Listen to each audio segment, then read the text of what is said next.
नमस्कार विद्यार्थी मित्रांनो, आज आहे आपल्या पोलीस भरती सराव सिरीजचा 73वा दिवस।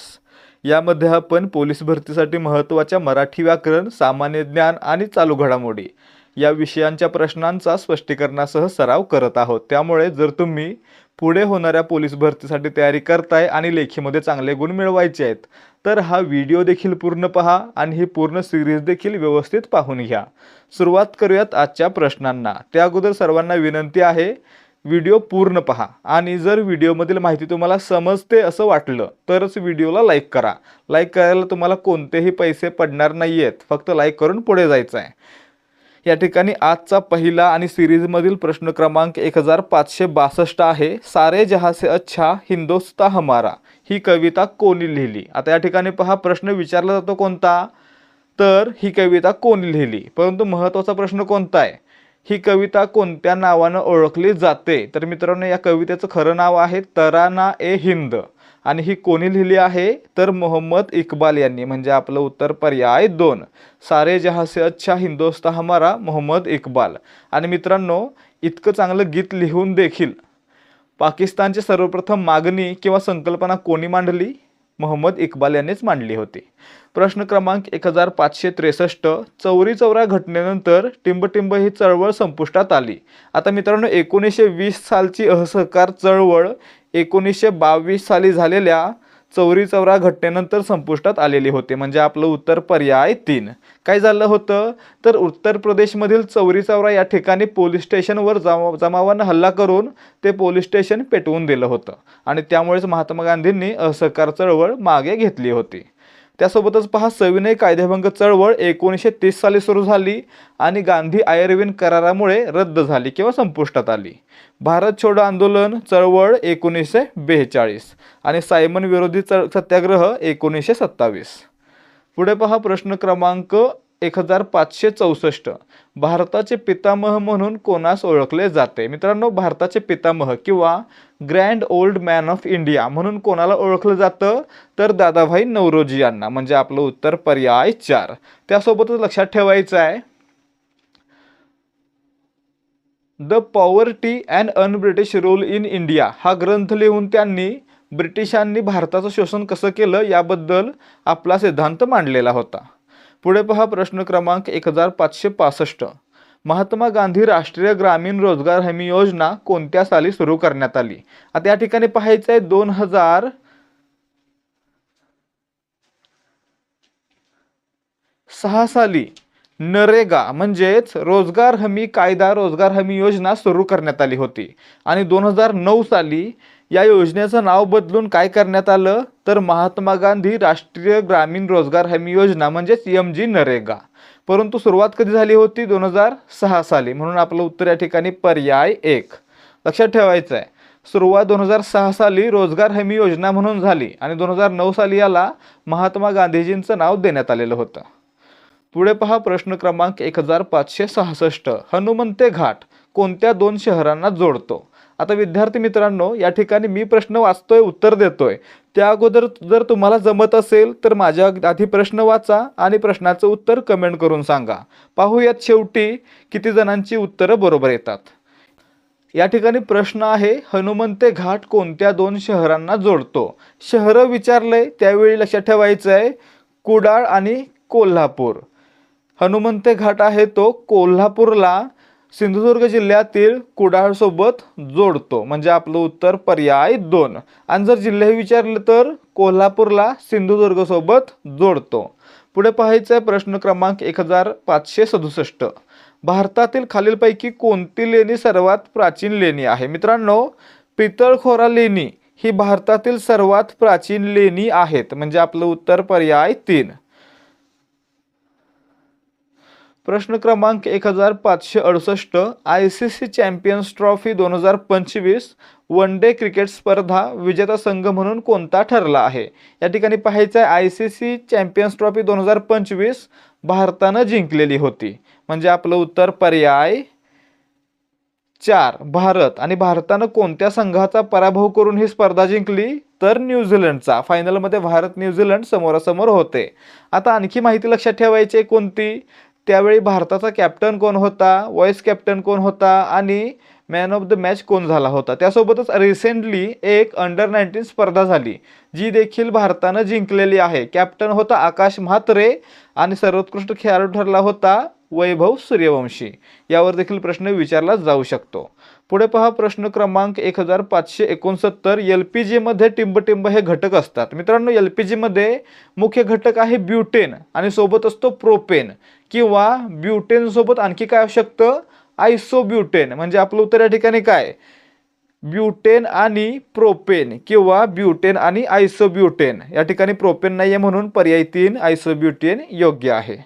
पुढे पहा प्रश्न क्रमांक 1570. संगणकाचे स्टोरेज डिव्हाइस कोणते नाही. संगणकाचे स्टोरेज डिव्हाइस ज्याच्यामध्ये माहिती साठवली जाते ती कोणती, हार्ड डिस्क आहे, CD आहे, पेन ड्राईव्ह आहे.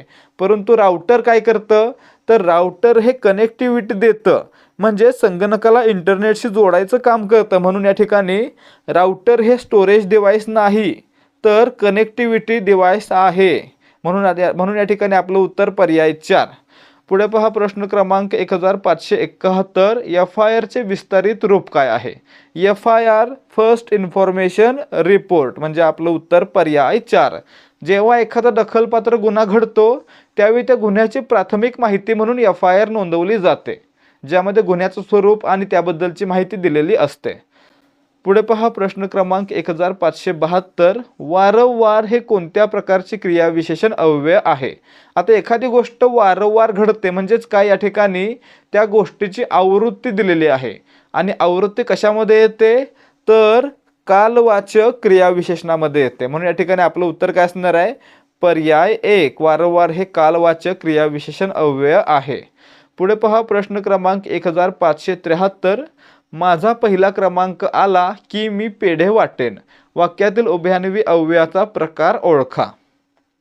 काय दिलंय, पहिला क्रमांक आला की पेढे वाटेन. म्हणजेच पेढे वाटण्याची क्रिया आहे ती पहिला क्रमांक येण्यावर अवलंबून आहे आणि ज्या ठिकाणी एखादी क्रिया घडणं दुसऱ्या क्रियेवर अवलंबून असतं अशा प्रकारचा संकेत दिलेला असतो, त्या ठिकाणी संकेतार्थी किंवा संकेतबोधक उभयान्वी अव्यय आलेलं असतं. जर, तर, की इत्यादी. म्हणजे आपलं उत्तर काय असणार आहे, या ठिकाणी की हे काय आहे, संकेतबोधक उभयान्वी अव्यय आहे. म्हणजे पर्याय 4. याच्यामध्ये एक गोष्ट दुसऱ्या गोष्टीवर अवलंबून आहे म्हणून संकेतबोधक. प्रश्न क्रमांक 1574. वा, वाहवा हे कोणत्या प्रकारचे केवलप्रयोगी अव्यय आहेत. केवलप्रयोगी अव्यय कधी वापरतात, आपल्या मनातील उत्कट भावना व्यक्त करण्यासाठी आणि मित्रांनो एखाद्याची प्रशंसा करण्यासाठी आपण काय करतो, वा, वाहवा, शाबास यासारखी केवलप्रयोगी अव्यय वापरतो. म्हणजेच या ठिकाणी वा, वाहवा काय आहेत, प्रशंसा करण्यासाठी वापरले जातात म्हणून प्रशंसा दर्शक. म्हणजे आपलं उत्तर पर्याय 3. पुढे पहा प्रश्न क्रमांक 1575. तपाचरण या सामासिक शब्दाचा प्रकार कोणता.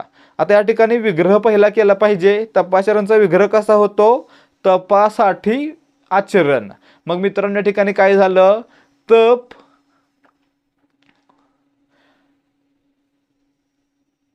हा शब्द बदलणार आहे परंतु आचरण हा शब्द आहे असा राहणार आहे. म्हणजेच आचरण हा शब्द महत्त्वाचा आहे, दुसरं पद महत्त्वाचं आहे. आणि आपण काय पाहिलं, जर पहिलं पद महत्त्वाचं असेल तर अव्ययभाव आणि दुसरं महत्त्वाचं असेल तर तत्पुरुष. म्हणून या ठिकाणी तत्पुरुष समास आहे, पर्याय 2. त्यासोबतच लक्षात ठेवायचं आहे, तत्पुरुष समासामध्ये सहसा विभक्ती प्रत्यय जोडलेले असतात. जसं की तपाचरणमध्ये साठी हा काय जोडलेला आहे, चतुर्थीचा प्रत्यय जोडलेला आहे.